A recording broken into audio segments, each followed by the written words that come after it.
Yo, what's up guys, your Jinky Dink here, and welcome to a video all about Sub-Zero. Thanks for your patience guys, it's good to be back, out of town for a couple days, but now we are starting my How to Beat series where I'm giving you some tips on how to beat characters.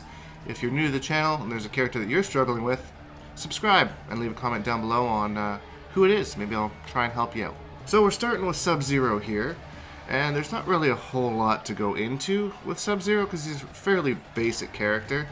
Which makes him pretty easy to pick up, so you may see quite a few of them. Now, we're in the Dead of Winter variation right now, which is his current tournament variation, one of the two. And this one is a lot about 50-50s, unfortunately. So he plays a little bit like an MKX character. So you got your overhead. The overhead only combos, I believe, into the enhanced ice ball. Yes, that's true. So in his other variation, this isn't something you have to worry about. You just have to worry about the overhead into the kicks. So one thing that's really important when you're playing against Sub-Zero is to be very mindful of your spacing. So he has this back one that can whiff punish you from quite a long range if you decide to make a move miss, or you just kind of throw something out. He can kind of walk backwards and punish you with that, and that leads into a combo, which is going to be a bad time for everybody. His overhead has deceptively long range, so you have to be careful of that. When you're dealing with this kind of 50-50 game, his overhead has range. He also has a low, but the low does not have nearly enough range. So when he's kind of on you like this, it's a little bit more scary because he can go for the low or he can go for the overhead. When he's out here, you really only have to worry about the overhead. So I mean, blocking high is just a smart idea. And in this variation, he doesn't have the slide. He trades it in for the cold shoulder, which is a mid. So you don't have to worry about him doing a slide from full screen or anything like that. So just be mindful of that. When he's kind of out here, you want to worry more about the overhead. When he's in on you, he has a low and the overhead. But if you look at the frame data for both of them, if you don't know frame data, by the way, I'll put a link up there because that's really important to learning how to beat characters. So he has a low, which is 13 frames. And then he has the overhead, which is 19 frames. Because the low is faster than the overhead, I found that, although difficult, it is possible to react to the overhead. But generally, when he's on me, I'll try to block low, just because this is quite a bit faster, and then try and react to the overhead. So, I guess it's not a true 50-50, but it's still pretty fast. 19 frames is kind of hard to react to. I believe it's pretty common knowledge between 14 and 16 frames is like the fastest you can react to something. So just keep that in mind when he's on you. Maybe try and block low and react to the overhead.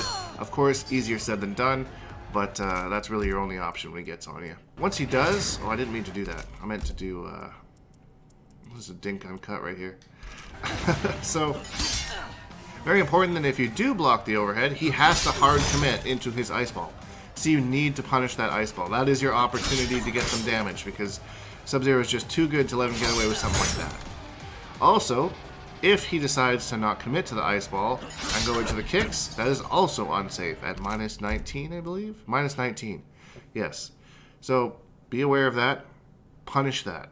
If you let something like that go unpunished in a game, that person can just do it all the time for free because they know you're not going to punish it, and then you have yourself a problem because that's really the only one of the few things that he can do that's unsafe he's going to do on a regular basis.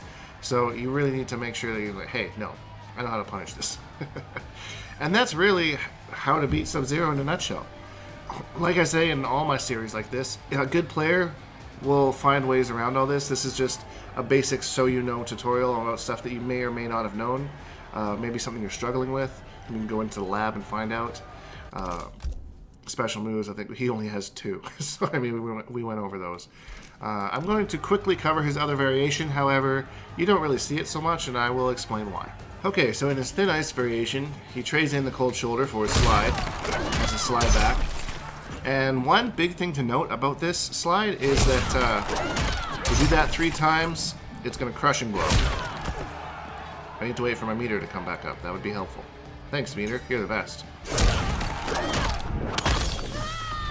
So if you need to keep track of this in this variation. If you get hit by 2 of these, you can bet your little boots that this guy is going to be sitting back waiting to hit you with that 3rd one to get that crush and glow. Alternatively, he might choose to end a combo in it. Hard to say. Either way, be very careful. He does trade in. He's not able to enhance his ice ball in this variation, so he doesn't get the 50-50 off the overhead anymore. He has to either just do the overhead or go into the string. So it's not as scary, and that's, I think, a main reason why this variation isn't used a whole lot, because you don't have that 50-50 option available. He still has some good moves, like the air polar axe is quite good. If you block something like that, you can't really punish it unless you have a really good forward advancing attack, like maybe Baraka's lunge. But if you block something like that, just use those negative frames to maybe move in a little bit more. This is a bit of a space control character, because this move can kind of be deadly as well. So you want to be careful of that. 88 damage for projectile is actually really good.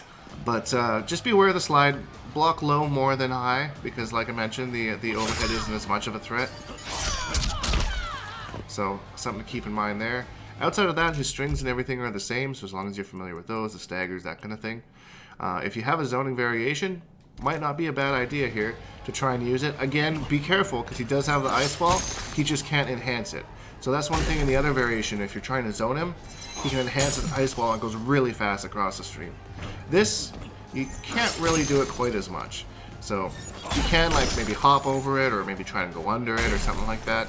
If you're playing a rushdown character, you can maybe, like if Jax, you can go underneath it and come up on the other side and kick his little buns.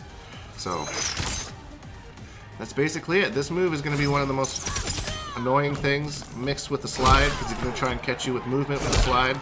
But again, like I mentioned before, make sure you punish that slide, because it ain't safe. Minus 20. You can basically do whatever you want. And that's it, guys. That is a short little burst of knowledge for you on how to beat Sub-Zero. If you enjoyed this video, please leave a like, because it really helps me out, and subscribe, because we're making videos every single day from now on, I swear. Hashtag Big Dink Energy, and we'll see all you guys in the next video.